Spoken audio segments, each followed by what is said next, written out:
Pakistan stock exchange 495 points की कमी के बाद मार्केट बंद हुई।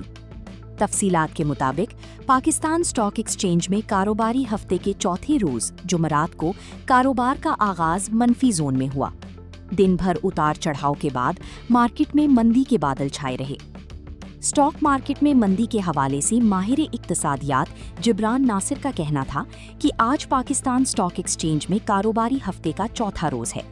आज KSE 100 इंडेक्स में 495 पॉइंट्स की कमी रिकॉर्ड की गई है, जिसकी बुनियादी वजह ईरान अमरीका कशीदगी है और रोज बरोज इसमें इजाफा होता जा रहा है और ये जंग मजीद फैलती जा रही है, जिसकी वजह से क्रूड ऑयल के प्राइसेस रोज बरोज बढ़ते जा रहे हैं और साथ साथ इसका पूरी दुनिया की स्टॉक मार्केट्स बिलखुसूस पाकिस्तान स्टॉक मार्केट पर मनफी असर पड़ रहा है।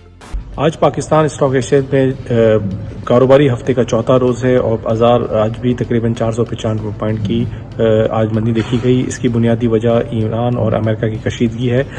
दिन ब दिन इसमें इजाफा होता जा रहा है और ये जंग मजीद फैलती जा रही है, जिसकी वजह से क्रूड ऑयल के प्राइसेस रोज बरोज जो है वो बढ़ते जा रहे हैं और साथ साथ स्टॉक मार्केट पे इसका नेगेटिव इम्पैक्ट पड़ा है और ख़ास तौर पे पाकिस्तान स्टॉक मार्केट और पूरी दुनिया की स्टॉक मार्केट पे इसका नेगेटिव असर पड़ा है।